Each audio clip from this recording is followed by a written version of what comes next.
हाँ, देखिए बजरंगी भाईजान के बाद अभी 2 दिन पहले मेरे को पता चला ये गीता जो लड़की हैं उनकी कहानी कि ये भी खो गई थी, मुन्नी की तरह ये खो गई थी, ये उस तरफ खोई थी, मुन्नी हमारे तरफ खोई थी। लेकिन हाँ, बजरंगी भाईजान की वजह से एक ये है कि एक अवेयरनेस जनरेट हुई है, एक इस केस पे थोड़ा सा अटेंशन आया है। उस बात की मुझे खुशी है कि 14 साल से ये कोशिश कर रही हैं कि अपना घर ढूँढें, अपने ख़ानदान से वापस के पास वापस जा सकें।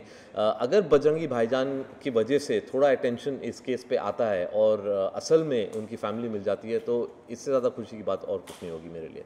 ये शायद फिल्म की वजह से लोगों में इम्पैक्ट पड़ा। आपको लगता है कि बहुत सारे ऐसे लोग हैं जो उस देश के यहाँ पे और यहाँ वाले वहाँ हैं, जी जी ऐसा कम्युनिकेशन होना चाहिए जिसकी उनकी प्रॉब्लम सॉल्व हो जाए, तो इस कंट्री से वहाँ पे जा सके और वहाँ से यहाँ आ सके।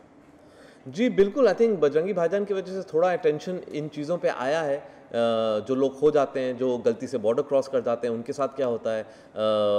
देखिए फ़िल्म जो है, फ़िल्म आपको आई थिंक ये मजबूर करती है सोचने के लिए कि इन चीज़ों के बारे में क्या किया जा सकता है। I don't think film actual change कर सकती है क्योंकि उसमें बहुत टाइम लगता है, एक सोसाइटी को चेंज करने में टाइम लगता है। लेकिन आई थिंक फ़िल्म कम से कम ये बोल रही है कि जो विक्टिम्स हैं पॉलिटिक्स के, वो कॉमन मैन ही होता है। पॉलिटिक्स चलती रहेंगी, जो दोनों मुल्क के सियासत हैं वो उन दोनों में पॉलिटिक्स चलती रहेगी, लेकिन उससे कॉमन मैन पे असर नहीं होना चाहिए। अगर एक बच्ची बेचारी खो गई है बॉर्डर के उस पार, तो कुछ एक ज़रिया होना चाहिए, कुछ एक रूट होना चाहिए जिससे वो बिना ये ब्यूरोक्रेटिक प्रॉब्लम्स के वापस आ सके। अनफॉर्चुनेटली एक बार या पार कर देते हैं तो फिर वापस आना भी मुश्किल हो जाता है, ना वीज़ा ना पासपोर्ट, वही सब चीज़ें जो फिल्म में भी हमने दिखाई थी। तो अगर इस फिल्म से थोड़ा बहुत भी असर पड़ता है इन चीज़ों पे और थोड़ी चीज़ें आसान हो जाती हैं तो मुझे बहुत खुशी होगी। आपने कभी इमेजिन किया था कि शायद इस तरह की आपकी फिल्म की कहानी रिलेटेड कोई रियल लाइफ में भी ऐसा इंसिडेंस हो सकता है, और पहली बार इस बारे में आपको कब पता चला? जी, रिसर्च के दौरान तो थोड़ा बहुत हमने देखा था कि काफ़ी केसेस होते हैं जो लोग गलती से इधर-उधर या तो यहाँ से उधर बॉर्डर पार करके चले जाते हैं या वहाँ से इधर आ जाते हैं और फिर काफ़ी ऐसी कहानियाँ जो ज़िंदगी भर वो बेचारे जेल में बिताते हैं। तो ऐसी कुछ कहानियाँ तो हमने सुनी थी, लेकिन ये एग्जैक्ट केस, गीता का केस तो हमें कुछ 2 दिन पहले पता चला और काफ़ी आई थिंक सरप्राइजिंग था ये, क्योंकि बहुत ज़्यादा रिजेम्बलेंसेस हैं। छोटी बच्ची जो बोल नहीं सकती, बॉर्डर के उस पार खो गई है। तो इसलिए मैंने जब कहानी सुनी और फिर मुझे फ़ोन आए चैनल्स और न्यूज़पेपर से, तो मैंने सोचा कि हाँ, आई थिंक इस चीज़ के बारे में हमें बात करनी चाहिए।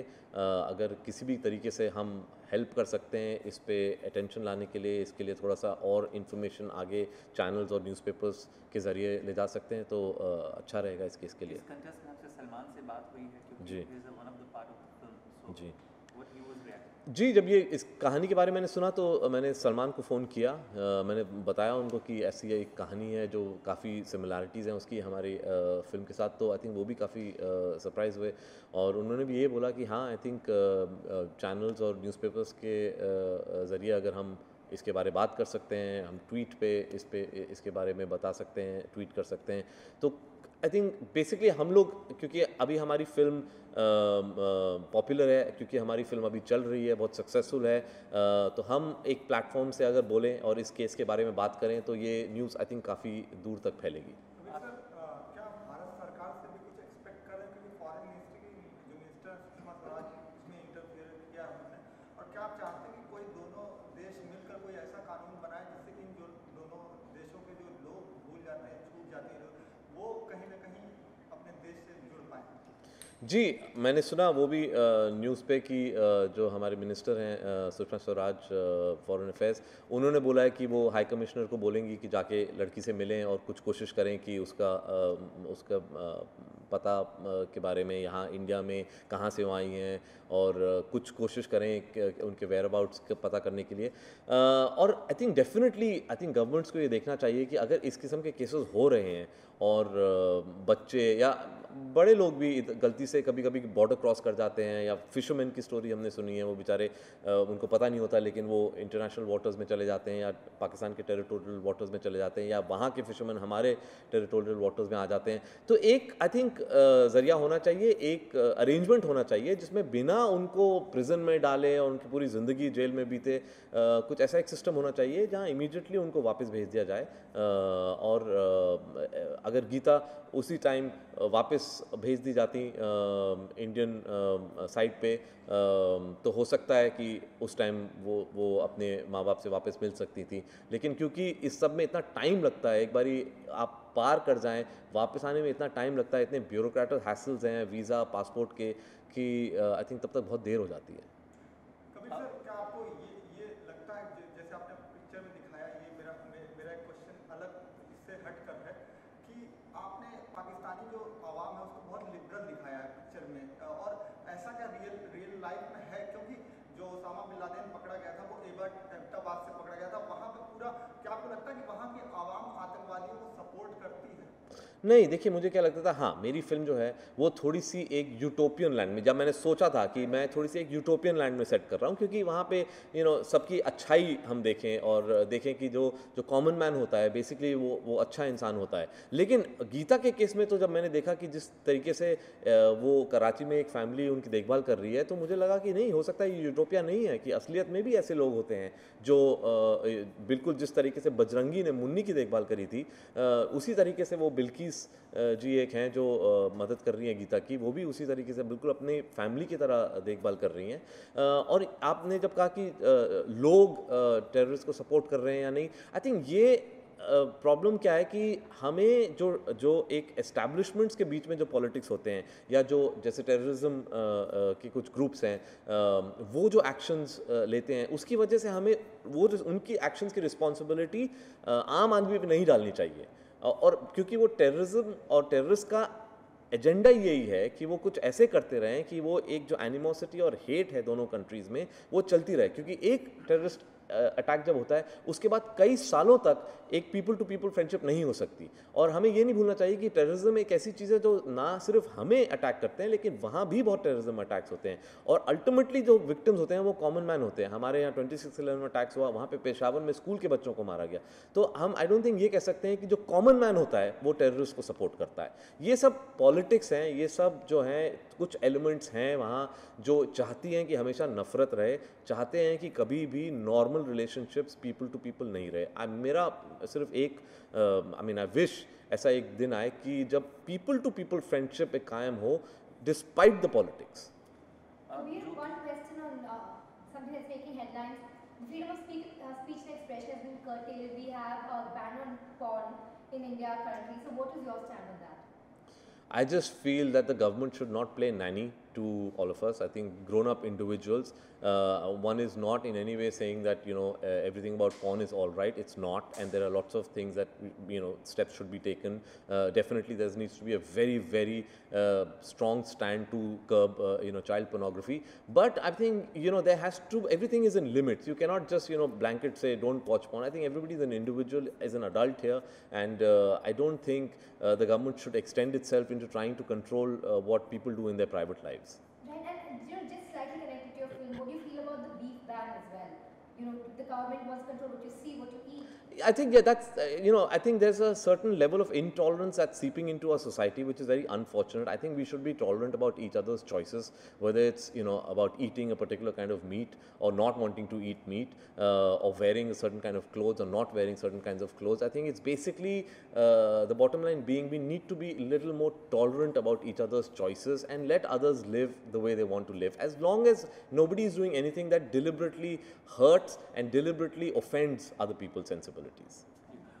जो पाकिस्तान में गीता की टेक केयर कर रहे हैं वहाँ पे वो चाहते हैं कि वो अपने ही रिलीजन में शादी कर ले, लेकिन गीता का सपना है कि वो इंडिया आना चाहती है उसके बाद शादी कर ले। जी। तो Kabir as an being human, as an film director, और सलमान खान कितना कंट्रीब्यूशन रहेगा उसको वापस लाने में? देखिए, हम सिर्फ एक चीज़ कर सकते हैं कि हम मीडिया से बात कर सकते हैं। हम एक्चुअली एग्जैक्टली वो कर सकते हैं जो नवाजुद्दीन का कैरेक्टर चांद नवाब ने हमारी फिल्म में बोला था कि एक ही ज़रिया है टीवी।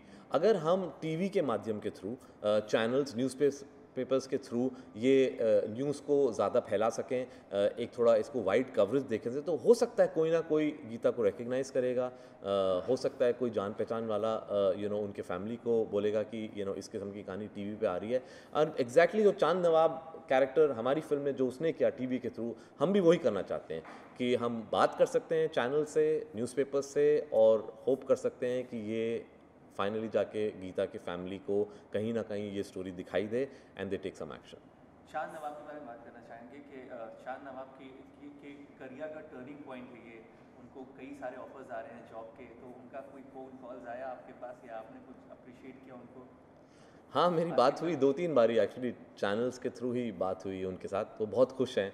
उनको बहुत अच्छा लगा जिस तरीके से हमने वो कैरेक्टर दिखाया, जिस तरीके से नवाजुद्दीन ने वो कैरेक्टर पोर्ट्रे किया, क्योंकि वो कैरेक्टर बहुत ही एक पॉजिटिव कैरेक्टर है फिल्म में, एक he is the agent of change in the film. तो उनको बहुत खुशी हुई हमने उनके कैरेक्टर को इस तरह से स्क्रीन पे दिखाया, और वो ये खुश हैं कि वो एक्चुअली अभी एक किस्म के स्टार बन गए हैं पाकिस्तान में। उनको एडवर्टिजमेंट्स के ऑफर्स आ रहे हैं, अपीयरेंसेस के ऑफर्स आ रहे हैं, और एक दो बारी मेरी बात हुई उनसे इसके बारे में। गीता के माँ बाप अगर मिल जाएं तो हाँ ज़रूर, अभी तो I think it's too early to say that, लेकिन अगर कभी मौका मिले तो ज़रूर, व्हाई नॉट। अगर कभी मौका मिलता है आपको आगे, तो बायोपिक किस पे बनाना चाहेंगे, कोई अगर ऐसा आता है? बायोपिक्स जो हैं, बायोपिक्स एक बहुत एक्साइटिंग स्पेस है मेरे लिए। मेरी फिल्मों में हमेशा कोशिश ये रहती है कि मैं एक रियल कॉन्टेक्स्ट हमेशा अपने फिल्म्स में दूं, तो बायोपिक्स ऑब्वियसली एक ऐसी चीज़ है जो मुझे बहुत अट्रैक्ट करती हैं, और 2-3 आइडियाज़ हैं जिन पे मैं काम कर रहा हूँ, and would love to do biopics, लेकिन अभी करंटली मैं किसी बायोपिक पे काम नहीं कर रहा हूँ। इनफैक्ट मैं नेक्स्ट क्या कर रहा हूँ वो मुझे खुद नहीं मालूम है। आई थिंक 2 फिल्में मैंने बैक टू बैक बनाई हैं, तो मैं थोड़ा सा थक गया हूँ, तो ये रिलीज़ के बाद थोड़ी सी एक छुट्टी लूँगा और फिर उसके बाद सोचूंगा क्या करना है।